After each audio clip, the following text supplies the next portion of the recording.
Dr. Ware. Okay, I'd like to actually ask everybody, who here has pulled an all-nighter at the College of Worcester? Who here has pulled an all-nighter in the past 2 weeks? Okay. Imagine hearing this. Attention College of Worcester students, the time is now 1:45. College of Worcester Library will now be closing in 15 minutes. Please return all material to the circulation desk. It will now be closing. If you're like me, these are the words I absolutely dread at 1:45 in the morning, because I know at that time I have just delved into the body of my homework. And packing up and having to leave and walk back to my dorm is one of the most frustrating things, because I know when I get back, I'm not going to do work, I'm going to go to sleep. As of now, the problem that I have chosen is that the library should designate the first floor of Andrews and Galt Library a 24-hour study spot, Sunday through Thursday, for all College of Worcester students, and normal operating times Friday through Saturday. Because, to be honest with you, how many of you are studying on a Friday and Saturday night? First, I will look at why the college library is so vital to students. Then, next, I will look at how the problem can be solved. Third, I will look at the benefits. And finally, I will look at what you can do to help. As of now, the college library operates Monday through Thursday, 8 a.m. to 2 a.m., Friday, 8 a.m. to 10 p.m., Saturday, 10 p.m. to 10 p.m., and Sunday, 10 a.m. to 2 a.m. Timken Science Library has the same operating hours unless changed by staff.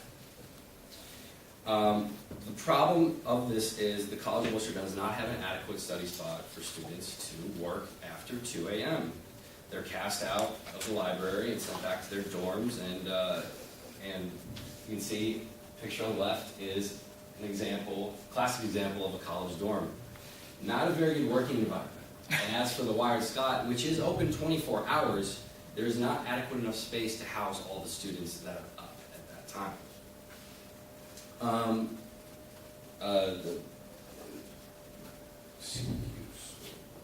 Dorms are noisy and they are a poor work environment. And sometimes you can have a completely different sleep schedule from your roommate.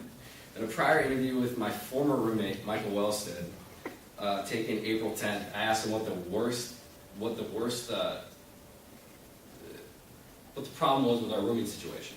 He said my constant coming in at 2, 3, 4 in the morning, because he was out at 8 p.m. sleeping, watching a movie. He didn't do very much. And why is this a serious problem? Well, as I said, dorm rooms are loud and roommates can be noisy and have different sleep patterns. This, as it did with me and Michael, it affected our relationship and lack of study space. I got frustrated with him and he got frustrated with me for waking him up on a daily basis. As I said before, that the Wired Scott is open 24 hours, but as many students as there are in the libraries after 2 a.m., this cannot house all.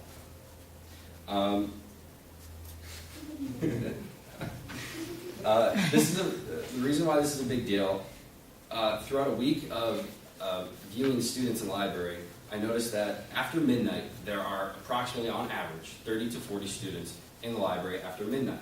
Now this was give or take a few heads that I didn't, they're in a nook and cranny I can't find. Because I actually just discovered the nest in the 3rd floor the other night. It was wild.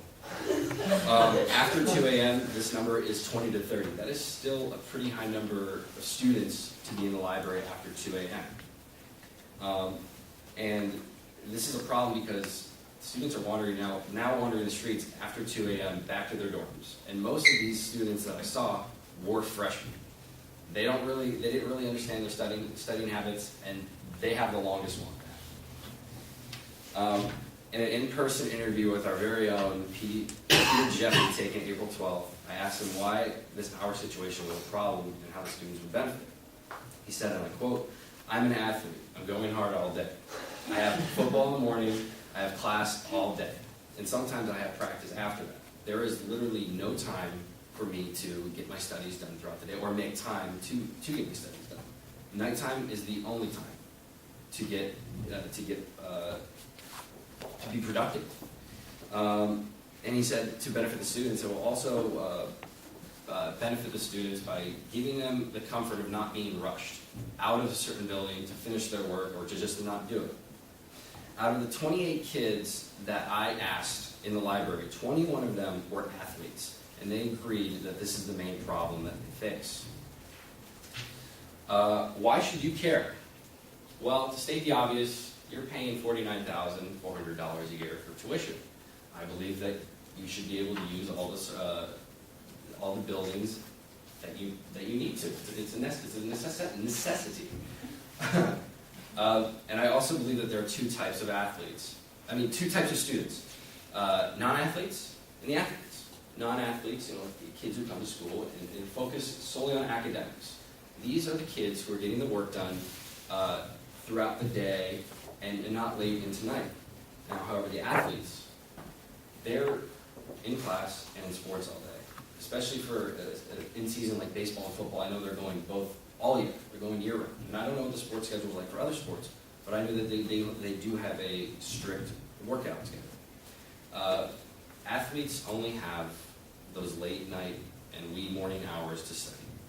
And this brings in the non-athletes or just students that you should care because this is giving those people, your possible roommates, a place to stay so they're not coming back and disturbing your sleep patterns.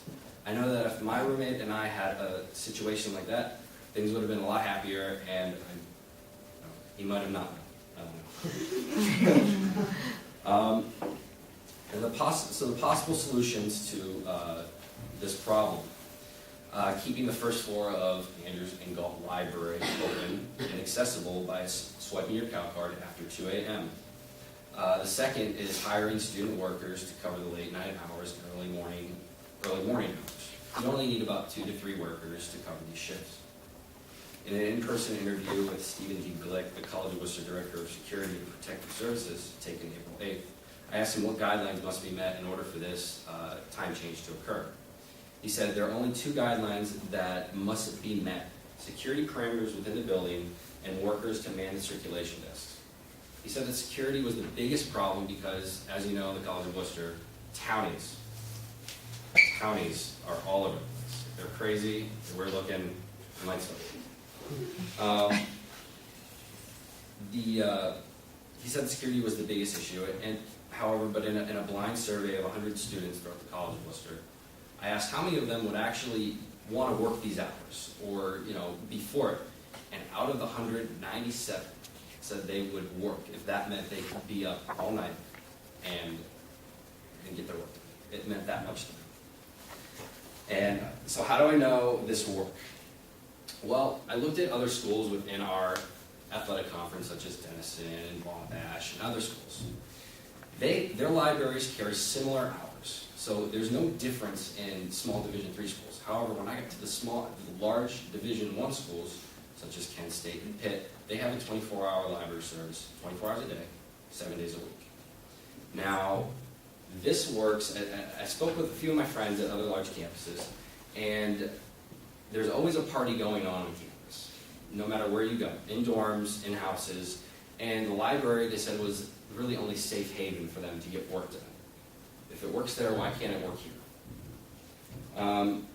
I believe doing this, productivity would increase with students, and grades could possibly increase as well. Now, you might be asking, how am I going to basically bribe these students to work these late hour shifts? And I say bribe because that's exactly what we'd have to do. I believe instead of the minimum wage that the college usually pays for jobs, I believe that we should up the ante to $9 an hour. Now, this isn't very steep because we're only paying really two to three workers, and they're only really working that shift from 2 a.m. to about 8. So 6 hour, and that's a good paycheck for a student. And I also implement that they have learning center options. So if they have a test the next morning, they should be able to take that test early in the learning center and have extra time. And I also believe that they should have first selections when it comes to scheduling. This is just another incentive just to get students to volunteer or apply for these jobs. You might also ask, why don't we just study during the day? And this is a big question, but, and I'll say, like, you know, most athletes, including myself, we all wish we could get done before 8 o'clock and go to bed. But it's just with our strict schedule, it's just not possible. I know, especially on game days, we don't get back sometimes till 7:30, 8:30, 9:30, depending on how far we travel. And by that time, we're exhausted, and you don't want to do anything, okay? So those are the two main questions that people have asked me throughout doing this project. But imagine this. Imagine if the library hours remain the same. Sure, students' grades could remain the same, and productivity could stay the same for students. But they're not reaching their full potential that they could, especially those who don't have time during the day to study. Now imagine if the library hours were extended 24 hours, Sunday through Thursday. Students' productivity could increase, causing grades to increase. And isn't that what teachers want? Don't they want us to do as good as we can in school? They want our grades to increase. So now, what you can do as a student, you can apply for these jobs to work these late hours. Because not only are you getting paid, you have a place to study 24 hours, a quiet place that you know you can be productive in, and you don't have to go back to your dorms or the dorm lounges to work. You can also encourage all your peers to support this as well. As a faculty member with the ones I spoke with, they were supporting it, but they would need to really implement the fact that this could actually work. And the people that I spoke with, they believe that this could actually be beneficial to students. And so they need to encourage, faculty members need to encourage that this could be beneficial to students. So, any questions?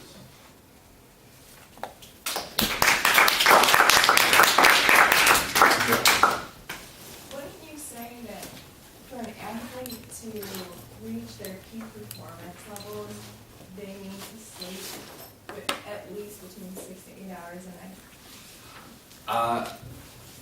I do. Adriana asked, don't athletes specifically need to reach their full potential 6 to 8 hours of sleep a night?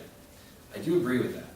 However, I'm also, like Jack, I'm a realist, and I know that and as a college student, that is really not possible. And as somebody who wrestled for 12 years, I know operating on minimal sleep, it happens, and it's gonna happen. And there's really nothing you can do about it. Yes, I do agree that you do perform at your best with minimal sleep, with maximum sleep. You know, there are also times where kids can perform to their maximum potential on minimum sleep. It all depends on the person. Well, my response to that is, why don't you rearrange your social life? Well, see, it's not a matter of social life, and according to this. It is a matter of my class schedules and my practice schedule. In between that, I'm not partying or socializing. I'm in class and I'm at practice. And the second I get out of practice, I'm in the library. And our practices run late. I don't know what time swimming practice is in, but I know our baseball practice, Coach P runs us to death. And getting out late is something that always happens. And we're at the mercy of his schedule. We can't control that. It's not a matter of social life. I don't believe that at all. I think it's a matter of our schedule. But I've honestly, in the last 3 weeks, I've factored out my social life.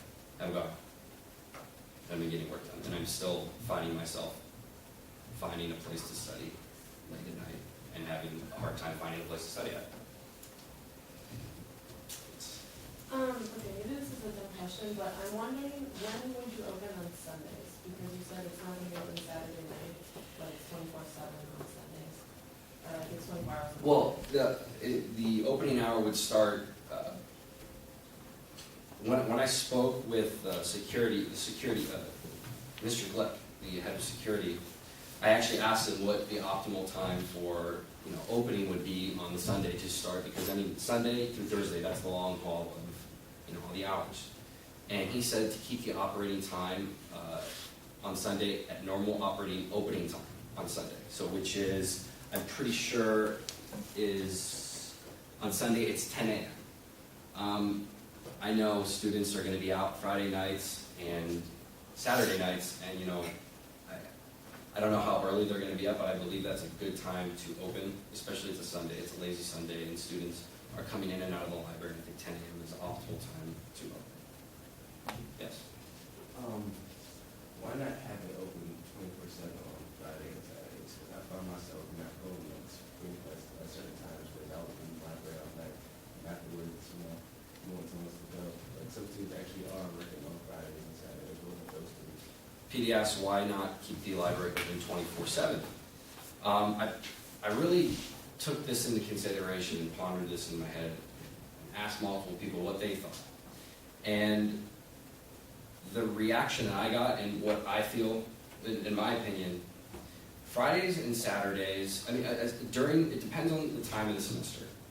Later in the semester, I believe that it should be open 24/7. During finals, it should be open 24/7. But, during the early days of the semester, I don't know, I really can't, for myself and my friends, I don't know how many of them are going to be in on a Friday, Saturday night, early in the semester. Late in the semester, that's a different story. And talking to security guards and the faculty, it could be changed to 24/7 during finals week, or week before finals week, including finals week. Dr. White. What do you think would happen to attendance in classes if the library was open all night long? I know from personal experience, I usually make it to my classes the next day, and the people that I spoke with, they made it to their class the next day because I see them. It is tough for students to pull all-nighters and make it to class. I believe that, I think attendance would stay the same, especially because most of the students I know that have pulled all-nighters, they have classes that start at 11 and later, and they usually in between their all-nighter, they usually get an hour to 2 hour nap before class. I know I have, and I make it to class just fine. Any more questions? Nope. Okay, thank you.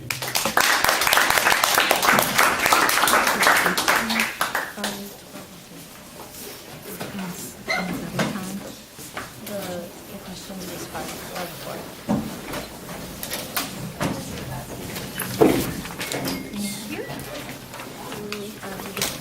Sure, thank you. All right, thank you very much. Super. Again, Chief. Here you go. Thank you. Here's, oh, here. I want to give that to Dr. Johnson. So here's some. Thank you. Yep. Thank you. Yeah. I do have stuff to get back to you, by the way, those of you who presented. We have till the 5th or the 4th to get those the symposium. Yeah, till the end of the week, I guess. Yeah. Matt? I'll check it on. Oh. Okay, if it needs to be Yeah. And then I'll just give you this back next time. Okay. I know, I was. Yeah. Thank you.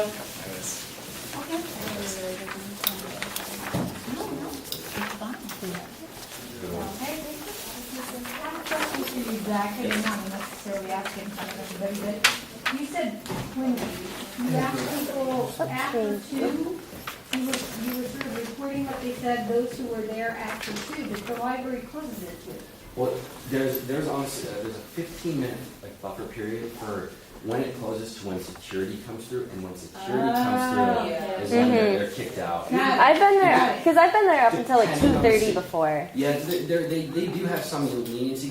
It depends on the security guard though. It really Okay. Because I know if it's actually Mr. Glick and Tom, I can't remember his last name. They are very strict and they do kick students out. Yeah. Okay.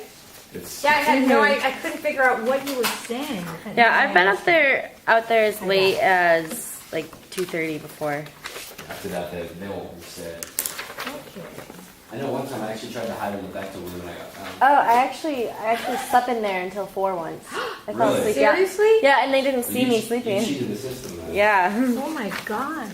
That was freshman year. That was actually really scary though, waking up and it was all dark. And then I